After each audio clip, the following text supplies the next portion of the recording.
I'm just saying the song that the Tinkers are looking for is probably Wheel in the Sky by Journey. Just saying, I'm not gonna let this go. Hello interwebs, I hope you're doing well, and I am here with my review of Wheel of Time Episode 4, The Dragon Reborn. I apologize that this review is a little bit later than I intended to do the sort of episode-by-episode reviews of this series. I was traveling for Thanksgiving, so apologies that this is just a few days later than it would have gone up otherwise, but from now on I'll try and get these up in a more timely manner to discuss the episodes. And then also, because I was traveling, my cat is kind of attached to me at the hip at the moment, so he's just gonna be in this video, which I'm sure none of you are complaining about. So this is my cat Newt. For those of you who haven't met him before, he is lovely and adorable and a bit attached to me at the moment because he hasn't seen me in a few days. And for those of you who may be new to my reviews in general, just a quick reminder that my reviews are from the perspective of someone who has not read the book, so I don't know anything really about the Wheel of Time at all. I'm sort of giving my review and perspective of the series from someone who is experiencing it for the first time in this medium. And I do want to quick say to that I just want to say I'm really thankful to all of you last week who saw my first review and are big fans of the book, because 99% of you were absolutely wonderful and like, oh, we're so excited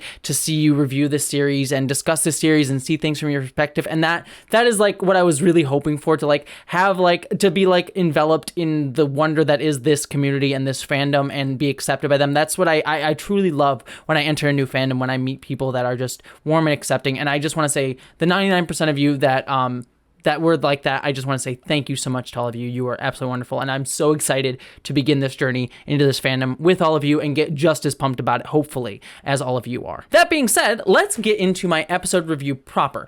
I really found this episode interesting because this episode, in all respects, is kind of an exposition dump episode. Unlike the first 3 episodes, which had a little bit of exposition here and there, very much just sort of thrust you into the world and just said, hey, we're going to go out with these characters and we're going to explode everything out from there.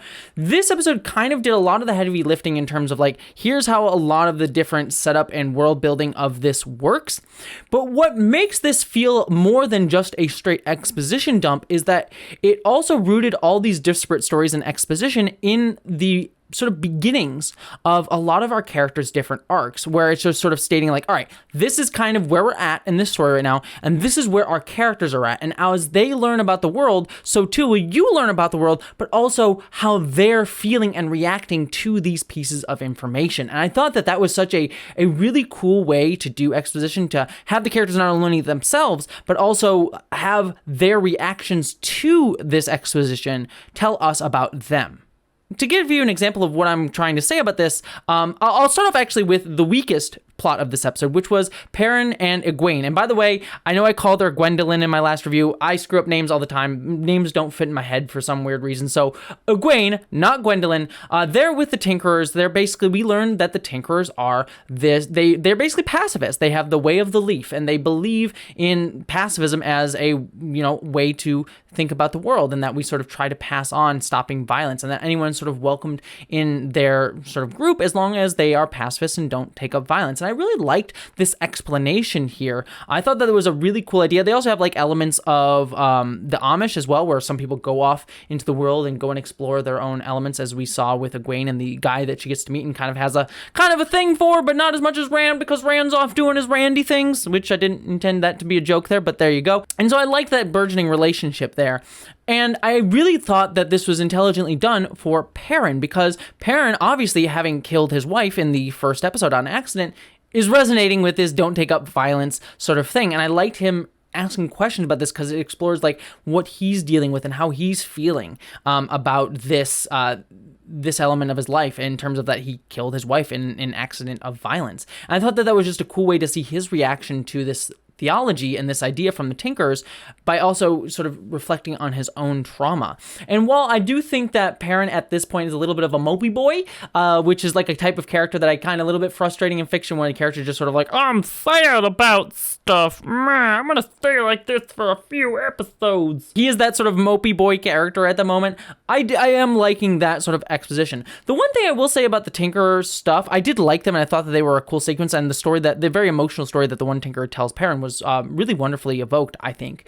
The sound design in them was weird to me. And was that for anyone else? The first scene with Perrin and Egwene with them, like, it sounded like there's a whole like group of people around them, but then we like look back, like the caravan stretched out for miles, and it just felt like the sound design was just weird. It felt off to me, and I know that's like a small thing, but I was just like, Why does it sound like they're in the middle of a city when like they're in like the middle of a giant field and like the line goes that way instead of like all around them? It was just sound design threw me for a minute. But this brings us to the next storyline where we have Rand and Mat off of the Singer guys traveling towards the White Tower. And I thought this storyline was incredibly solid as well, also doing that exposition-y stuff, but also developing our characters. First, we have the characters trying to stop to sleep in a bar for the night, and I liked that Rand was the first to pick up on when the family was about to attack them, and he's like, okay, you're not holding your bow the right way, I understand that you're not trying to kill us, and I like that he was able to talk his way out of the situation in a smart way that understood people, and I kind of got the sense that like Rand he notices the details, and he's also kind of like a common dude. He can like read common people and understand them, and I thought that was really cool. He's like meant to be like the relatable everyman, and I thought that was shown brilliantly here. But I also liked in this episode that we started to see something going on with Mat. Things aren't entirely right, and we get the explanation from the Singer guy that apparently Mat is starting to show elements of having power, and male users of the power actually go insane because the Dragon Reborn years ago in one of the prior turnings of the wheel corrupted magic for men, and therefore any men that use the magic is inherently going to go insane because of it. And we're starting to see elements of that with Mat. This was great for a few reasons. One, it allowed us to sort of experience the horrors of Mat going on here, and also getting us the explanation of what possibly may be going on with Mat, but it also reflected on the other storyline of this episode that I'll be talking about in just a second, over with the Aes Sedai and Logain going on there and showing how dangerous that is. So it was a nice little parallel and allowing the exposition for one storyline to affect and give depth to another storyline. I thought that was really, really cool. Very nice writing there. I also really loved the scenes with Mat and the little girl to like sort of set up him thinking about his sisters and him wanting to go back and be with them, and sort of setting off his emotional core as well. But then also just setting up this tragedy at the end of this episode where apparently the Fade attacks the family, or was it Mat? That's the question, and attacks them. And it was a really cool sequence of the Fade attacking it. The action beats were not anything super spectacular there, but it was just really cool to see, and the Fade was definitely menacing. So I really enjoyed that, and I also like the ambiguity of whether Mat was the one to cause this family's death or not. And so I thought that was incredibly cool to see here, and I just loved the setup for this entire episode. The one thing that I will say before we jump over to the final storyline of the episode is I'm curious to see how this episode is going to handle male and female magic. This is from my perspective, and this is going to be the perspective you're going to get from me as a reviewer. I am a trans woman, and I'm curious to see if this show is going to address gender in that way, and understanding gender is a more fluid thing. Is it going to essentialize this like male magic, female magic in terms of like bodies, whether you have a dick or not? Or is it going to be something like, I'm thinking Terry Pratchett in Discworld, which did have a very separate, like, this is female magic and this is male magic, but it was also like the points were made up and it doesn't matter. And male magic can be given to a woman, as it is in Terry Pratchett's Discworld novels, and sort of that's how he explored gender.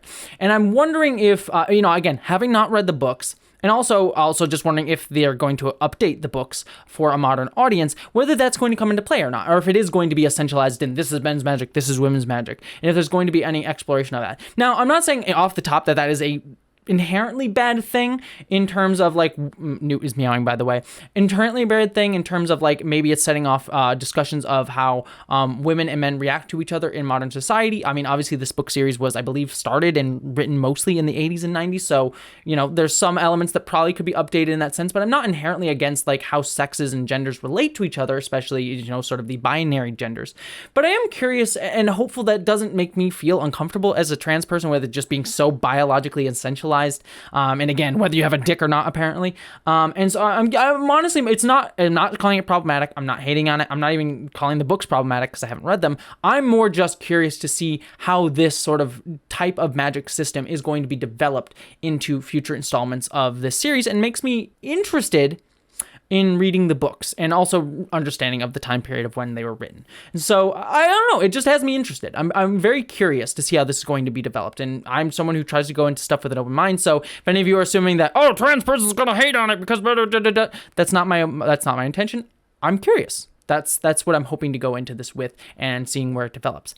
But this does bring us to probably my favorite storyline of this episode, and probably the most complex one, was the Aes Sedai holding this guy Logain who is apparently the Dragon Reborn, at least so he says. And Moraine kind of wondering whether or not to believe that or not, and just recognizing like his power, but also this guy is clearly a male magic user, gone kind of insane, as we see in the opening of the episode, which is a great sequence of him being able to talk people into being on his side. And I like that soldier that he talks into being on his side we see later on in the episode fighting for him. So he's clearly got some charisma, but clearly not all there. And so I like this idea that like he could still be the Dragon Reborn even if he was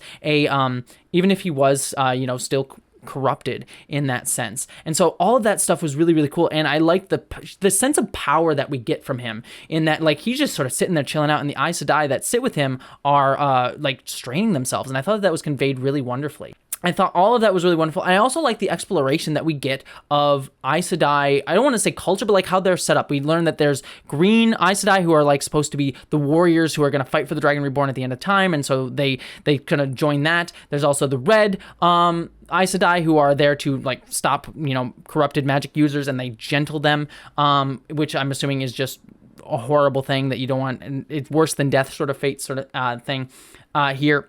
But also that they're very sexist and willing to break morals a little bit, as we see with the lead red Aes Sedai. I forget her name. But you kind of get the sense that like they're a little bit more dogmatic and a little bit more discriminatory than the rest of the Aes Sedai. And then we have the blue Aes Sedai that fight for like just causes, kind of like the the Romulan nuns from Star Trek Picard. If you're a Star Trekky fan, I'm blanking on their names off the top of my head, but it was cool to see. It was cool to like see their different structure. And I'm assuming there's probably different colors as well beyond these three, but it was a nice explanation of that. But we also get a little bit of information about warders as well, the people who work with the Aes Sedai. I love that we got to see about warders through, I believe, the warder Septon and Corinne. Apologies if I'm saying their name wrong, but this warder and this Aes Sedai, they had such great chemistry within this episode, even though this is the first time we've really seen them, and one of them dies at the end of this episode, spoiler there. They just so developed chemistry and so got to like connect with each other that when we sit around the campfire later on in the episode, and he's talking about like the connection between Aes Sedai and their warder is one of the strongest bonds that you can have. You believe it based on them. But then I like that gets extrapolated out to Moraine and Lan as well, because they make jokes about how Lorraine and Lan are kind of closed off emotionally. They don't really talk. They don't really say too much. But by having this like contrasting warder and Aes Sedai relationship, when we do see moments between Lan and Moraine, where like Lan says, "I shouldn't have drank. You always get emotional when I drink," you get to see that they do have a lot of heart to them, and that this like stoic relationship that they have is a little bit atypical for wardens and Aes Sedai.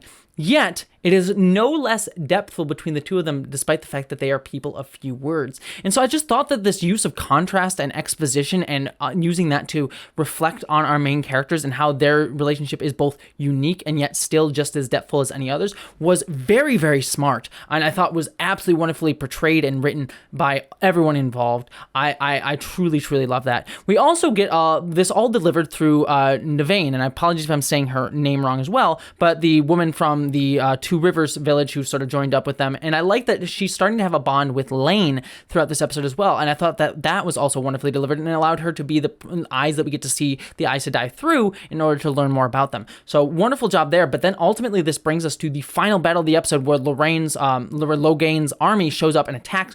Brilliant sequence here. It wasn't necessarily as standout as something like, we see in some of the more epic big battles in Game of Thrones, for example, but it still looked really, really good. And I think one of the reasons that I don't think it's on that level is because of the location. Location is just they're in the woods. But for being in the woods and not a fairly distinct location, the choreography and fights were pretty epic, I will say. And it has me excited for when we get further into this series, for like maybe the season finale or something like that, where they do have like a big budget to show bigger things. If this is like what they do on like a standard episode, I'm excited to see what they're going to do on sort of one of the bigger episodes going on, because I think that they may have some really cool choreography and fight sequences down the road for us. We'll see if that pays off. But here, it wasn't spectacular in terms of like super memorable, but it was solid for what it was, and that made me very excited. I also like the sequence with Moiraine where she confronts the dragon. You can see that she really wants to believe him, and yet she doesn't, and she's smart enough to realize that, and ultimately lets him be killed by her Aes Sedai sisters. We get a little hint of how the Aes Sedai can link, get more powerful when they work together in order to defeat this guy. We get a sense of that power, and also a little bit of tragedy when one of the Aes Sedai dies, and it's very, very sad, even though we just met them this episode. Again, I thought that they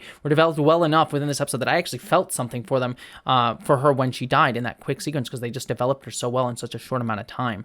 So all of this was really great, but it eventually led to Navain, apologies if I said her name, exploding out when Lan almost gets killed, and I thought Lan getting killed, I was like, oh shit, I was very shocked. I thought it was like a Game of Thrones moment, but him getting killed is also just as shocking, and it makes me think like, oh, is she the Dragon Reborn? I feel like that might be a bit too easy, though. So it has me very curious. Like, she might be the Dragon Reborn because she does seem supremely powerful here, especially coming off of Moraine's speech about, like, she will blaze like a radiant sun. But then that also makes me think, like, well, I feel like that's a little bit too easy now. There's this whole mystery set up that all these characters might be the Dragon Reborn, which has me thinking, like, that's too easy. But I'm interested. I'm very intrigued where they're going to go with this, and whether maybe there'll be factions behind each of our characters. I'm just realizing this now. Is like there's going to be different factions between this person's the Dragonborn. No, this person's the Dragon Reborn. This is cool. I'm fascinated to see how they're going to develop this going further. Because I think just having her be the Dragon Reborn would be way too easy of a storytelling thing. But she's clearly powerful and got some skills. So yeah, I'm just sort of curious. So that's my overall review of the episode. I was very excited. I think there's some really great depth of writing across all of this. And even the worst storyline of this episode, the stuff with Perrin, was still interesting of itself. So there's no real, like, bad part of this series so far for me. I'm really enjoying all the characters and the way this world is being built out and explained to me as a non-book reader. So I'd love to hear all your thoughts, though. Are you enjoying the show? Are you interested in reading the books after this? I know I am. I'd love to hear all of that. My cat is being very distracting at the moment, so apologies if my wrap out here, but I just want to hear all your thoughts down in the comments about what you think of the show. But beyond that, I will see you next time on my next review of the series or other reviews on this channel or on my main channel, Jessie Gender. But beyond all that, I hope that you, as always, live long and stay sexy.